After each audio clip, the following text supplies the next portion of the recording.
What is going on, everyone, and welcome to r/ProRevenge. Now, if you're like me, you absolutely despise people that cheat on their partners. Now, in today's first story, exactly that happens, except it's not just a random person, it's OP's step-sibling. Does it get much worse than that? I would say no, but OP's revenge in today's first story is absolutely ridiculous, guys.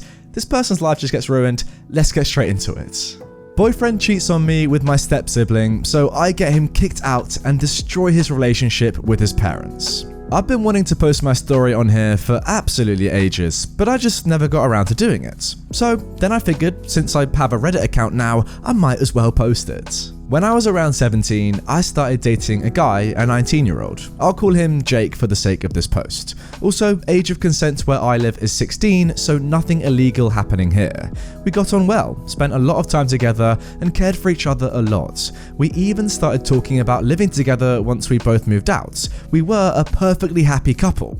Or so I thought. You see, after we'd been dating for a few months, something in Jake changed. He was getting a lot more distant. Whenever he was with me, he'd be checking his phone constantly. We stopped spending as much time together, and he started to get really funny about public affection, regarding things like hand-holding and stuff. He also seemed to start caring less and less about my feelings. I used to have a bit of a thing for humiliation in the bedroom, nothing too far, and we'd spoken about what Jake should and shouldn't say, but he started to get more and more degrading. He'd tell me how no one would ever love me and would pick on my insecurities. I actually broke down crying a few times when this happened. To give him a bit of credit, the first few times he did stop everything he was doing and apologise or cuddle with me until I felt better, but eventually that stopped too, and he just began rolling his eyes and telling me to grow up. He was like a completely different person. The insults started to seep into our everyday life. He'd pick on my appearance a lot, bring up my family, I was dealing with a lot of family issues at the time, bring up the fact that I slept around before we started dating, a sort of rebellion caused by the family issues, etc. If I got upset by it, he'd just leave the room and let me cry by myself. I started to feel like it was my fault our relationship was falling apart. Maybe I just wasn't good enough for him. I knew deep down that he was cheating on me, and that was confirmed when I got a message from a guy, David, on Facebook telling me that he'd been sleeping with Jake. He apologised profusely and told me that he broke things off with Jake as soon as he found out he had a boyfriend. I couldn't be mad at David, it wasn't his fault. We spoke for hours and I reassured David that it wasn't his fault and that he'd done nothing wrong. David also helped me to stop making excuses for Jake's attitude and the way he'd been acting. He was a godsend. The thing that truly broke me happened not too long after the cheating was discovered. We'd been arguing a heck of a lot more. Then he decided to do something absolutely unforgivable. You see, I had a strained relationship with my father for years. He'd cheat on my mother constantly, and eventually he settled down and had kids with a girl he'd been seeing behind her back. He did try to have some sort of relationship with me till I was about 13 or 14, and then decided that he didn't love me as much as his other kids, and we stopped any and all contact. It broke me, and it still hurts to think about to this day.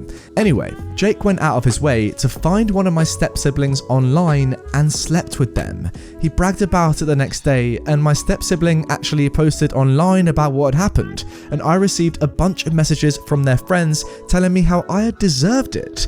This was probably the lowest point in my life, and I hated myself, partly for allowing it to happen, and partly because I started to believe what they were saying. My only solace during this time was David. I didn't want to burden my friends with my problems, and David was one of the only people who knew, firsthand, what Jake was like. We spoke for a few weeks, and eventually, talk turned to revenge. I tried calling things off a couple of months prior due to Jake's awful behaviour, but he started with the apologies and telling me he didn't mean it, he'd never do it again. He even spoke to some of my family members, who unknowingly pressured me to get back together with him as we were such a sweet couple. I hadn't wanted to tell them the real reason that we'd broken up, so I kept the details pretty vague, though I'm pretty sure some of them had seen my step-sibling's post and knew why I didn't want to be with him.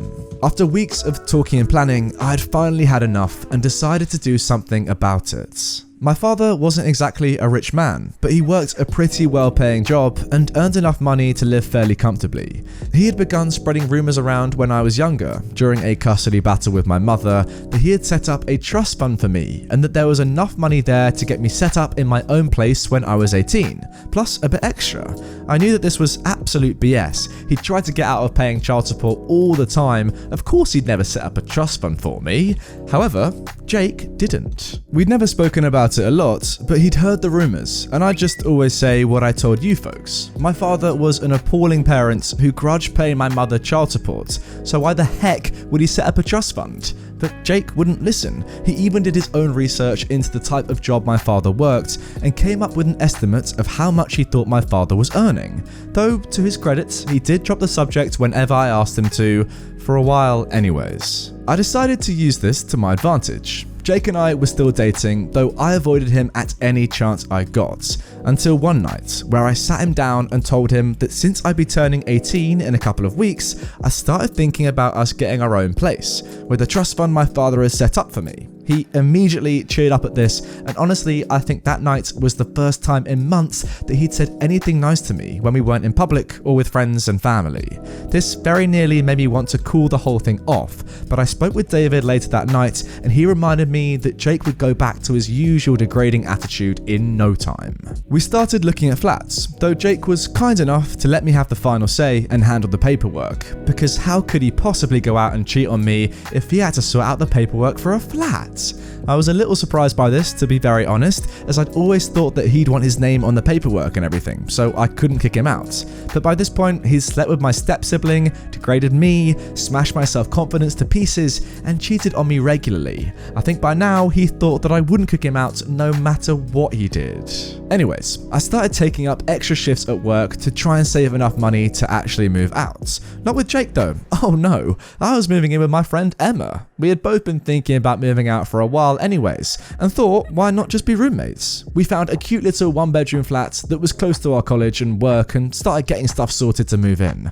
I also didn't want to bring any trouble to my mother's door if Jake started kicking up a fuss. Emma had no issues with clawing the face off him if need be and told me not to worry about him coming to our front door. Then came the next part of the plan. I waited till a week or so before Jake and I were supposedly moving into our own flat and stole his phone for a few minutes. He'd stopped caring about leaving his phone unattended and would sometimes flat out brag about how lucky he was to be able to sleep with whoever he wanted and come home to a little female dog who'd make him dinner.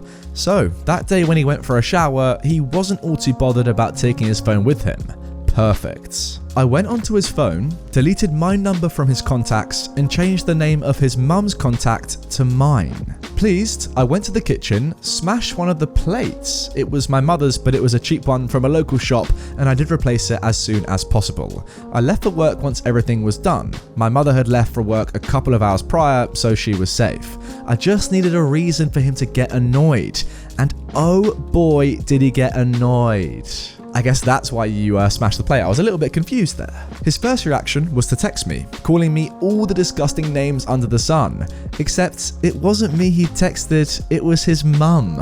I texted her in advance and told her that I hoped she'd forgive me, but she had to see what her son was really like. She'd never tried to defend him as much as she just hadn't known quite how bad his behaviour was. She'd actually called him out a couple of times where he'd slipped up and been harsh with me when she was there. She went mental. I never found out exactly how their argument went, as she phoned him to scream at him and called him out for his trashy behaviour, finally seeing how horrible her son was. It didn't help that she'd been sent screenshots of some of the times where he'd admitted to cheating. She was absolutely disgusted by her son's behaviour and phoned me to apologise on Jake's behalf. It wasn't her fault though, he's old enough to know how to act like a dang adult. He wound up telling his mum essentially that her opinion didn't matter as he'd be moving in with me anyways. Needless to say, when he called me on Facebook after I deleted my number from his phone, I took some satisfaction in telling him that we weren't moving in together, that the trust fund wasn't real. I'd already told him that in the past, to be fair, he just refused to listen, and that I'm moving in with Emma instead. I was called all the X and X under the sun. His voice sort of turned into white noise after a while. I told him we were over and hung up, blocked him on everything. He had to run back to his mum and dad, his tail between his legs, and they took him back for a little while. Though after a bit, the arguments became too much and his own parents kicked him out. He stayed with a couple of friends for a few months before he managed to get his own place. His parents, especially his mother, have not been the same with him since. I still talk to his mum on occasion. Lastly, David and I took the liberty of sending screenshots of Jake's abuse to as many people as he'd been hooking up with as possible. A couple of sleepless nights were spent trying to track people down on Facebook. Part of it was to get back at Jake, but most of it was just to make sure that none of them got roped into a full-on relationship with him and had to deal with all the trash that I'd gone through. So there it is, my little story of ProRevenge. I wasn't ever planning on posting my story, but I was scrolling through Facebook the other day and one of Jake's new accounts popped up on the people you may know section. After talking with Emma about it, she suggested posting it here. I hope it fits in the subreddit. Bye. Yeah, OP, no doubt in my mind that story definitely belongs on r/ProRevenge. It was fantastic. If anything, you know, it's heading towards nuclear revenge. You've made this guy, this horrible guy Jake, fall out with his entire family, not live in a proper house on his own, and yeah, ruin all of his relationships that he was having on the side. That is what he deserves though, for cheating on you, and not just cheating on you, because, you know, cheating is bad, but it's not the worst thing you can do. But, you know, giving you the verbal and perhaps even physical abuse that you went through, telling you that you're worthless, all that stuff, humiliating you about stuff, just horrible. And then on top of that, cheating, not only cheating, but cheating on you with your step-sibling and then writing about it on social media, that is crazy. I mean, cheating is bad, guys, don't get me wrong, but cheating like this, wow, that deserves some proper revenge. And I'm just happy that you gave it to Jake in a way that he deserved. I mean, fair play to Emma, Dave, and of course OP for this amazing story. Jake, I hate you.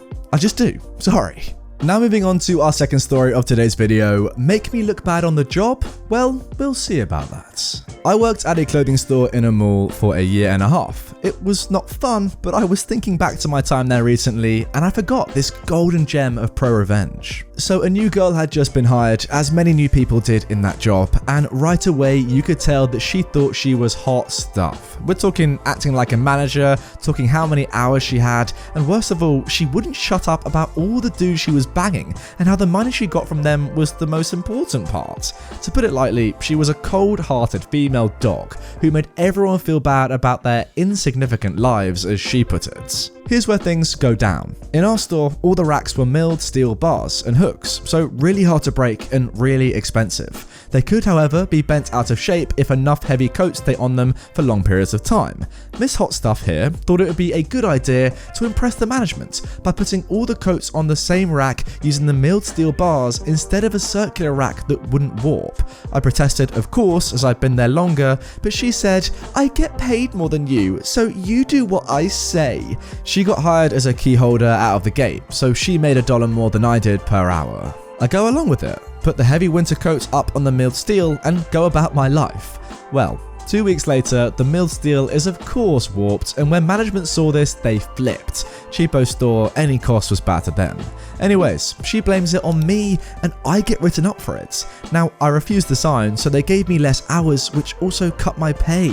Because she lied, I was now making 50% less than before and had a formal written complaint against me. To say I was ticked off wouldn't even start. So, I devised a plan to get back at her. You see, the drywall on the centre pillars had sustained water damage for an early melt earlier that year, making them extremely soft. However, they provided some of the largest coverage of shelf space in the entire store, meaning basically a good 20% of shelf space couldn't be used. Now, the kicker is Miss Hot Stuff didn't know about this, as she came in a week after it happened, and to the naked eye, you wouldn't think the pillar couldn't be used, as there was banners on it to try and hide the yellowing. I may have suggested what a waste not being able to have product on the pillars was, and how if someone could come up with a nice display, it would bring in a lot of customers due to how people could see it from the mall main floor. We were just off the food courts. Her eyes lit up. Now, here's the thing. I was taking a small break to a nice snowy lake cabin the next day, and the people she had working with her were the manager or the temps who were not allowed to handle marketing and logistics, i.e. putting shelves / a rack up on the wall due to their cost and the incident that got me wrote up. Now, I knew she wouldn't want the managers to see it because she wanted all the glory from it herself. She wanted to show to our 3 stores in the mall that her store was the best while the managers weren't around. So, she being with a temp and them not being able to put up shelving, she put the heavy winter clothing on mill steel racks and attached it to the soft drywall pillars. Within a week, the drywall on the pillars collapsed and ruined $500 worth of products. Now, she tried to shift blame on me, but I was away for the whole week, so it couldn't have been me, because obviously that can't happen if I'm in the forest, hundreds of miles from civilization. So, no dice there, and she promptly got charged with the repair, demoted to sales associate, and written up for what they finally realized was not just this, but the one they wanted me to sign for as well. The repair was $2,500 plus the $500 stock that got destroyed when 40 pounds of drywall came crushing down on it. But I wasn't done yet. You see, our manager in our store specifically was pretty chill, and she's still a personal friend of mine. She had a group chat so we could talk off hours and keep up to date. Now, as I mentioned before, she wouldn't shut up about all the men she was playing and how the only thing that mattered was the money, and boy oh boy did she use the group chat to say a lot of this. Sometimes one of these dudes would come around and take her for lunch. Let's just say when she was in the back for a little while finishing something up, that I let them see the text channel if they promised not to let her know I told them. So often they go on their lunch day, and after 1 or 2 days she'd be down a man. Finally, this boiled over when one of them took her phone, saw how many guys she had been banging for money, and messaged all of them about how much of a lying cheat she was. After 2 months, her fountain of man money dried up, and now demoted to a sales associate, she didn't have the money to spend on all her lavish nights out or designer clothing, and she eventually moved up to another store for more hours and stole money from the till, causing her to get fired. A fitting end to a backstabbing ice queen, I think. I eventually left that job after half a year later to pursue my current job. Wow, what is it with cheats in this one episode of r/ProRevenge? I don't know. It is kind of funny when I collate a few stories and then they all have the same sort of theme that I didn't even know they would have. I mean, I had no idea this story was going to be about another cheat. But yeah, I guess this whole video has been about people that cheat and getting the revenge and the justice that they deserve for cheating, because let's be honest, cheating is horrible and you get what you deserve if you cheat. I mean, come on, if you're playing like a dozen different boys, then yeah, you don't deserve anything, especially if you're playing them for money as well. I mean, playing them because you want to have some fun is one thing. Playing them just for money? Come on, that is the lowest of the low. You are scum if you're doing that. I'm sorry. I mean, yeah, you're making money, but that's a scummy way of doing it. And then also, stealing from a till just shows you are pure scum, I'm sorry to say. And yeah, horrible person, you deserve to go to prison. Nice. Anyway guys, that is going to do it for this episode of r/ProRevenge. I really hope you did enjoy it. If you did and you are new to the channel, then make sure to hit that button over there. We're gaining a lot of subscribers per day now, way over 1,000. I'm not really sure why. I'm not really doing anything different, but yeah, if you're enjoying the content and you're new, hit the button. And also if you want more right away, check out my entire playlist right here of all my ProRevenge videos. There's about 30 in that playlist that you can go through and enjoy. If you're bored and yeah, want something to watch, I'll be there for you. Anyway, with that being said, I will see you guys tomorrow for a brand new upload.